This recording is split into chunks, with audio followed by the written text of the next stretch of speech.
नमस्कार दोस्तों। आज हम प्रतिरोधकों के मिश्रित संयोजन और किरचॉफ के नियम को सिद्ध करेंगे। देखो दोस्तों, यदि प्रतिरोधक के श्रेणी क्रम में तो उसका मैंने अलग सूत्र बना रखा है, समांतर क्रम में तो उसका अलग सूत्र बना रखा है, अलग वीडियो डाल रखा है उनका। आज हम मिश्रित संयोजन के बारे में जानकार लेंगे। मान लो कोई परिपथ है जिसके अंदर मिश्रित क्रम में प्रतिरोध लगे हुए हैं। मान लो एक परिपथ बनाते हैं हम समझाने के लिए, जिसमें श्रेणी और समांतर क्रम यानी दोनों ही प्रकार से, तो हो गया मिश्रित क्रम। मिश्रित क्रम में प्रतिरोध लगे हुए हैं।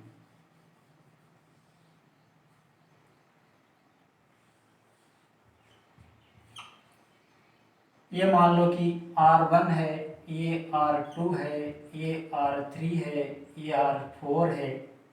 यहाँ मान लो सप्लाई है, आपूर्ति दे रखी है। उदाहरण के तौर पर मान लो कि 18 वोल्ट डीसी सप्लाई दे रखी है। इसका मान लो कि एक उदाहरण लेके चलते हैं, अच्छा समझ में आएगा। मान लो 10 ओम है, ये मान लो कि 8 ओम है, ये मान लो कि 9 ओम है, ये मान लो कि 6 ओम का प्रतिरोधक है। अब इस प्रकार से आरेख देके पूछ लेते हैं कि बताइए R2 या 8 ओम के जो प्रतिरोधक है उसके क्रॉस कितना वोल्ट होगा, यानी इसके अगर यहाँ पे वोल्ट मीटर लगाए तो वो क्या पाठ्यांक बताएगा। या इस प्रकार से पूछ सकते हैं कि इस R3 में से प्रवाहित धारा क्या होगी, R1 में से क्या होगी, या परिपथ की धारा क्या होगी। तो इस प्रकार के सवालों को कैसे हल करेंगे। देखो, इस परिपथ में देखो, ये दोनों प्रतिरोधक श्रेणी क्रम में लगे हुए हैं, R1 और R2। तो R1 व R2 श्रेणी संयोजन में है।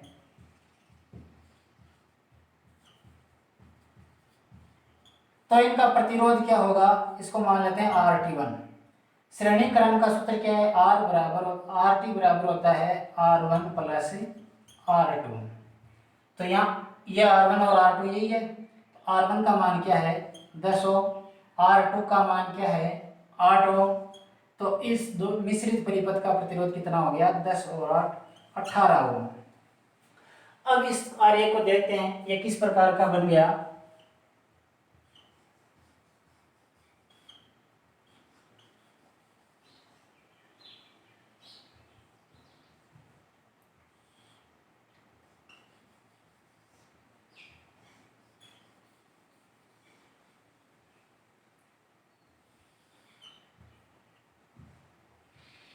ये हो गया ampere meter, plus minus 18 volt. ये मिश्रित परिपथ ये हो गया, तो ये हो गया RT1, इसका मान कितना है 18 ओम। ये हो गया R3 और ये हो गया R4, इसका मान कितना है 9 ओम।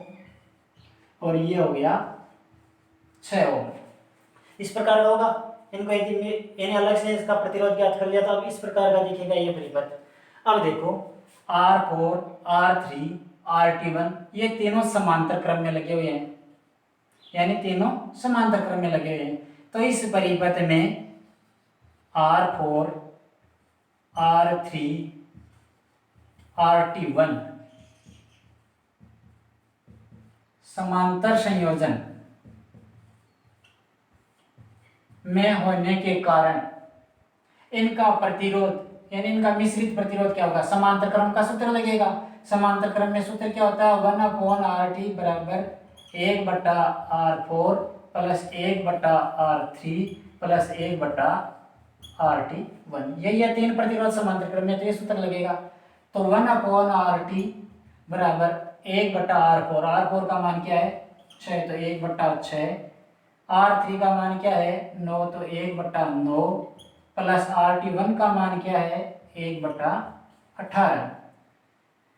अब इसका लघुत्तम ले लेते हैं, कितना हो गया 18, 6 3 18, 3 एकम यानी इसका भाग इसमें होगा 3, 3 को 1 से गुणा करेंगे 3, 9 दूनी 18, 2 और 1। तो ये क्या हो गया, इधर लिख देते हैं, यानी 1/RT बराबर हो गया 6/18। तो आर टी बराबर क्या हो जाएगा 18/6, यानी ये इधर आ जाएगा, ये इधर आ जाएगा, तो पक्षांतर कर देते हैं। तो आर टी बराबर हो गया 18/6 बराबर कितना हो गया 3 ओम। तो इस मिश्रित परिपथ का प्रतिरोध कितना हो गया 3 ओम, यानी इस पूरे परिपथ का मिश्रित का प्रतिरोध मान होगा 3 ओम। अब यदि पूछे कि ये धारा का मान क्या होगा, आइए बताओ, तो आई किस प्रकार से निकालेंगे। परिपथ धारा I बराबर होता है V/R। V का मान क्या है 18, R का मान कितना है 3, तो कितना हो गया 6 एम्पियर। यानी यहाँ से प्रवाहित धारा का मान क्या होगा 6 एम्पियर, या इसमें देखें तो ये धारा का मान क्या होगा 6 एम्पियर। कई बार पूछ ले कि बताओ R4 में से प्रवाहित धारा का मान क्या होगा, यानी इस धारा का मान क्या होगा या इसका मान क्या होगा या इसका मान क्या होगा। मान लो ये धारा है I1, ये धारा है I2 और ये धारा है I3 और ये है IT। तो इस धारा यानी R1 और 2 है, इनमें से प्रवाहित धारा का मान क्या होगा, मान लो ये ज्ञात करना हो, तो I बराबर क्या होता है, I बराबर होता है V/R। अब यहाँ इसका I1 कह रखे हम, तो I1 बराबर हो गया V/R। V कौन सा, इसके अक्रॉस वोल्टेज और इसका प्रतिरोध। अब देखो यहाँ 18 वोल्ट है, यहाँ 18 वोल्ट है, यहाँ भी 18 रहेगा, यहाँ भी 18, क्योंकि समांतर क्रम में वोल्टता का मान समान होता है। तो इसका मान क्या हो जाएगा, V का मान कितना है 18, R का मान कितना है, इस परिपथ का यानी इस परिपथ का प्रतिरोध क्या होगा 18 ओम, यहाँ देर का देखो ये 18 ओम, तो 18 कितना हो गया 1 एम्पियर। तो इसमें से प्रवाहित धारा का मान क्या हो गया 1 एम्पियर। यदि I2 का मान ज्ञात करें, यानी इस धारा का मान ज्ञात करें, तो I2 बराबर V/R।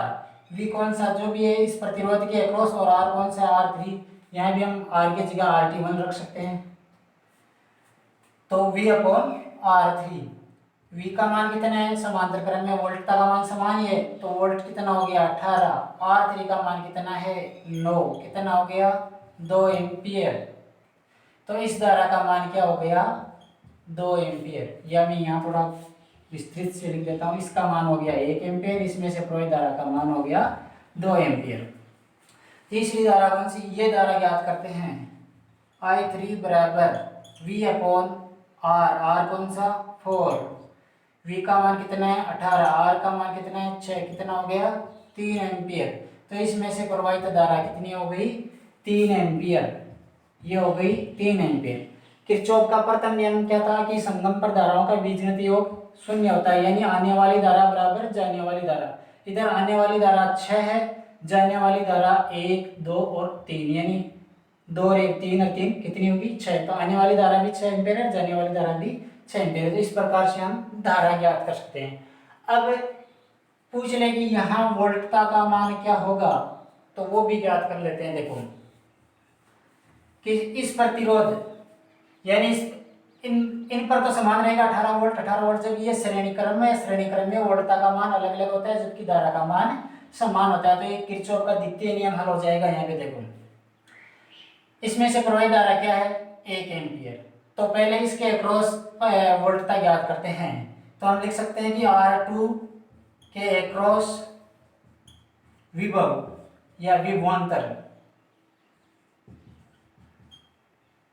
यानी R2 के अक्रॉस विभवांतर, इसको हम 2 प्रतिरोध है तो V2 कह सकते हैं। तो V2 बराबर V बराबर होता है R इंटू आई। R कौन सी द्वितीय प्रतिरोध, I कौन सी, I इसमें दे रखा है 1, यानी ये धारा 1 से प्रदर्शित करते हैं।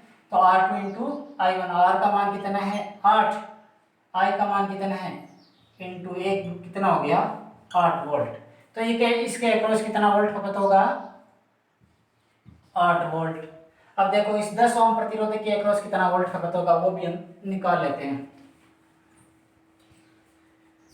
10 ओम R1 के अक्रॉस विभवांतर,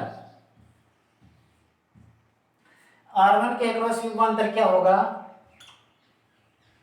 इसको V1 कर देते हैं, क्योंकि ये R1 है तो ये हो गया V1। V बराबर होता है R इंटू आई। R कौन सा 1, और धारा कौन सी, धारा भी है ये 1 से प्रदर्शित कर रखा है। तो R का मान कितना है 10 इंटू आई का मान कितना है 1, तो कितना हो गया 10 वोल्ट। तो यहाँ कितना खपत होगा 10 वोल्ट।